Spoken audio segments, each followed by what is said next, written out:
Hello guys, welcome again. Last lecture में हम लोगों ने डिफरेंट सिस्टम और यूनिट्स के बारे में पढ़ा था। फिजिकल क्वांटिटी क्या होती है, यूनिट्स क्या होते हैं, उसके बारे में पढ़ा था। हमने देखा था कि अलग अलग सिस्टम और यूनिट जो है वो सीजीएस सिस्टम था, एफपीएस सिस्टम था, या फिर हमारा एमकेएस सिस्टम था। ठीक है जी, वो ये सब हमने पढ़ा लास्ट टाइम। ठीक है, अब आज हम क्या करेंगे, एक आगे एक और सिस्टम ऑफ यूनिट पढ़ेंगे जिसको कहते हैं हम एसआई सिस्टम।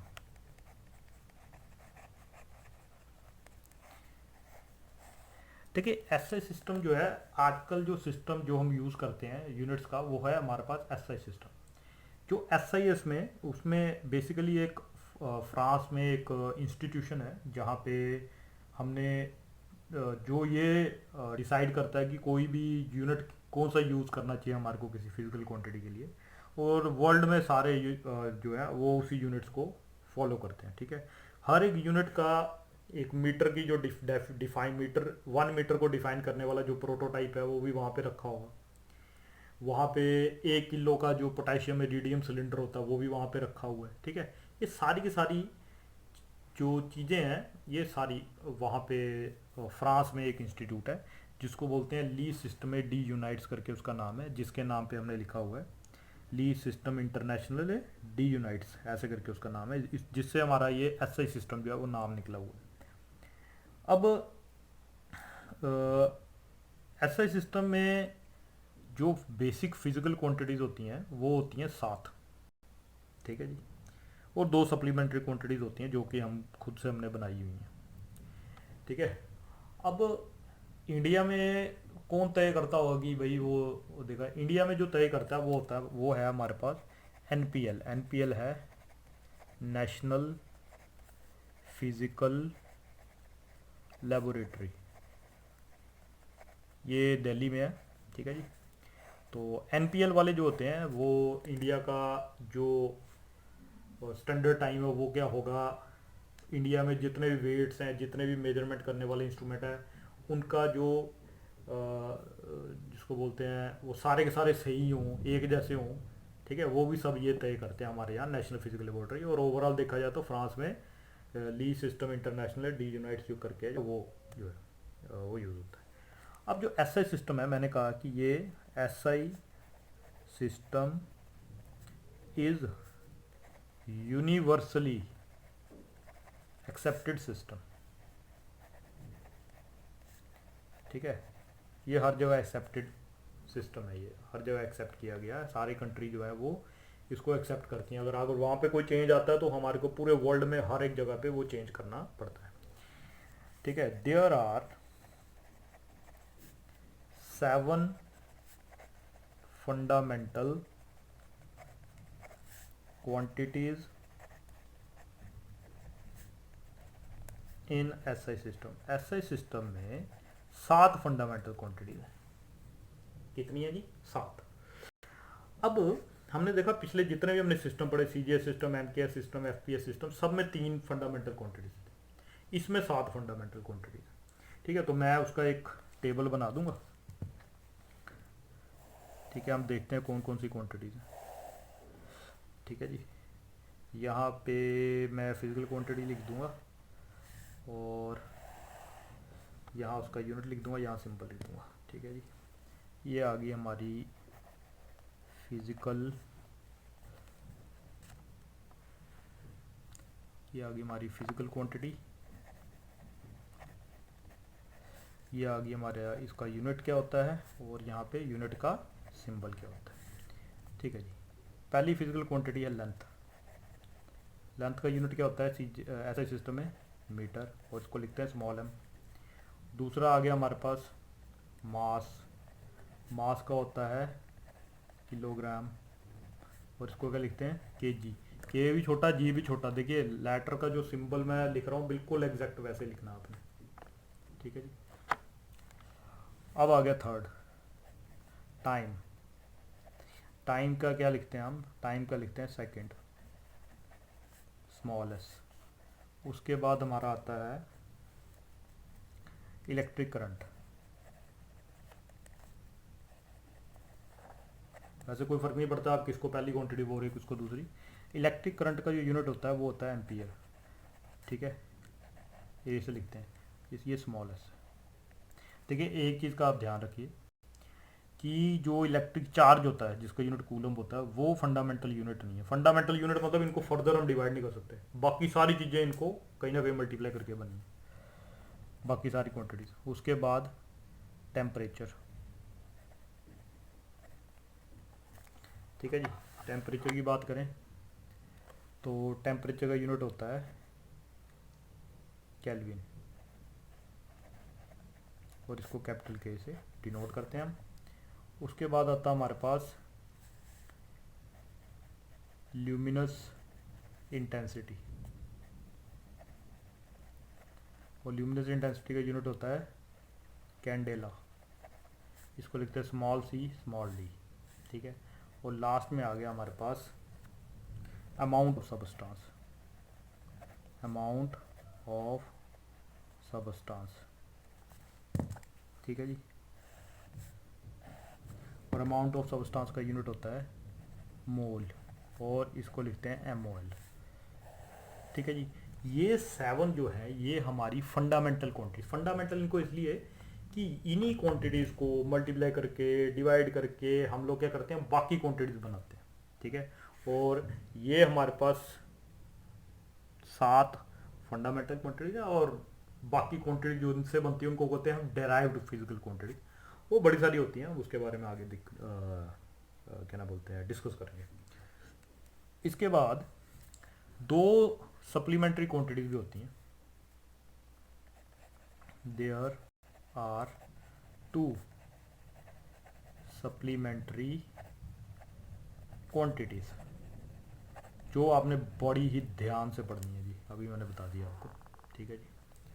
सबसे पहला उसको बोलते हैं प्लेन एंगल।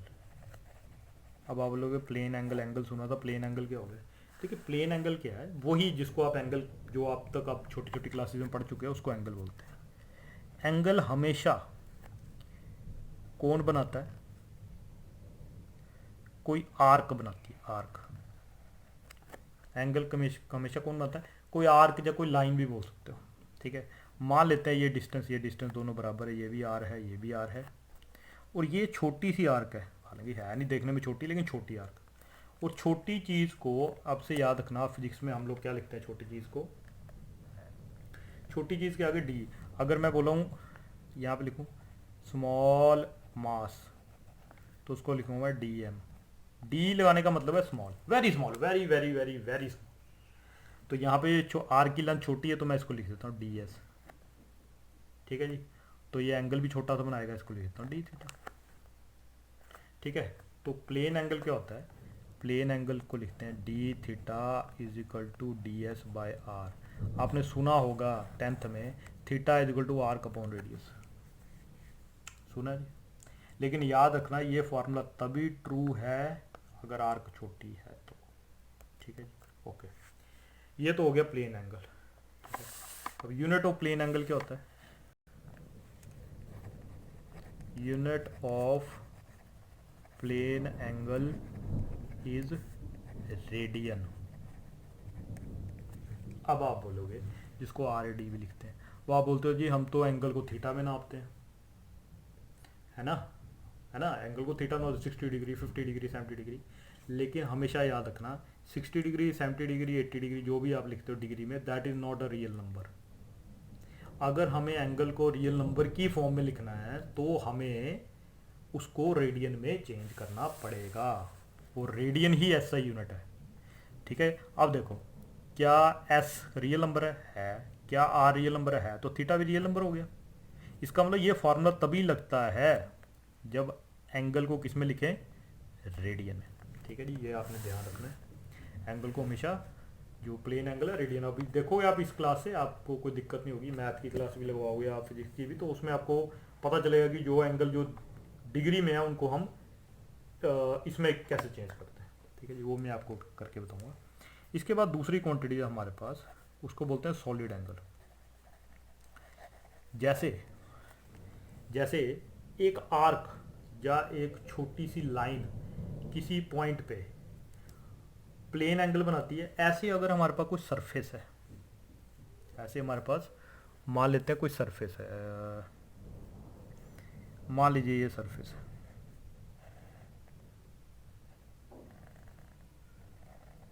तो ये सरफेस भी तो किसी पॉइंट पे कुछ एंगल बनाएगा,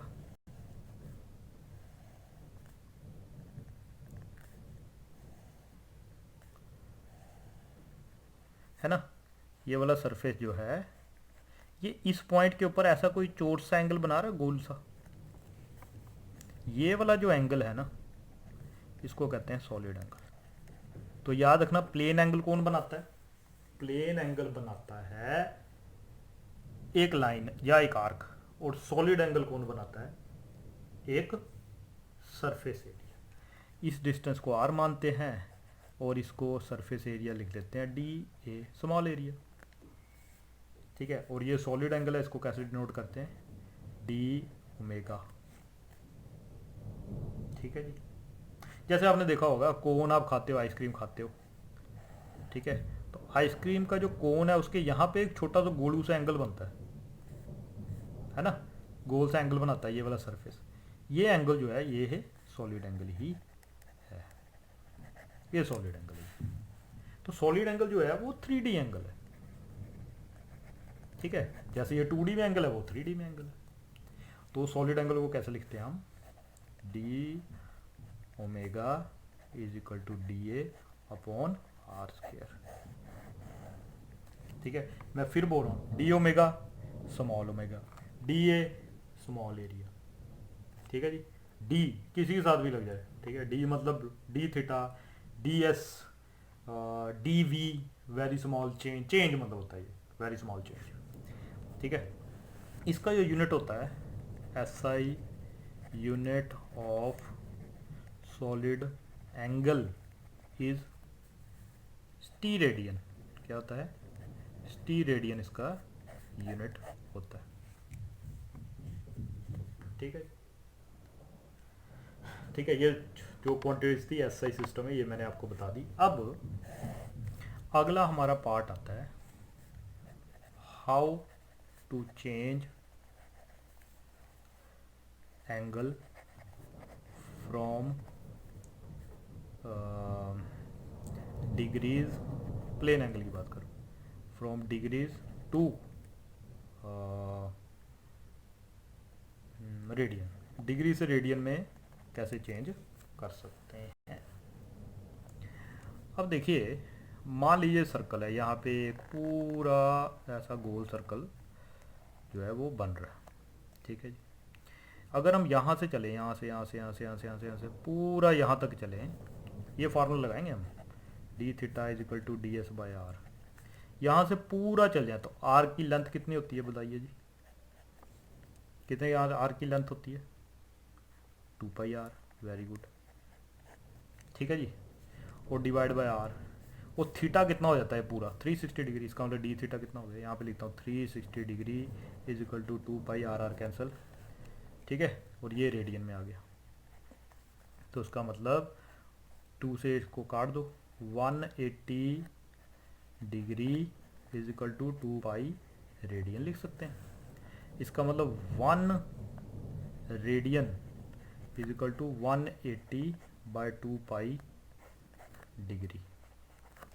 ठीक है जी, और 1 डिग्री जो है वो किसके बराबर हो गया? 1 डिग्री यहाँ से हो गया 2 पाई अपॉन 180 रेडियन। ये दोनों फार्मूले आपने हमेशा याद रखने हैं, ये कभी भी ज़रूरत पड़ सकती है। वैसे इसके न्यूमेरिकल हम आगे करेंगे। ठीक है जी, तो आप इसको, इसके नोट्स भी साथ साथ बना सकते हैं। ठीक है, इजी है, क्लैरिटी है, और कुछ भी दिक्कत हो तो मुझे कमेंट सेक्शन में पूछ सकते हो, या फिर मुझे व्हाट्सएप पे मैसेज करके पूछ सकते हो। ठीक है, फिर मिलते हैं अगले लेक्चर में परसों। Okay, bye.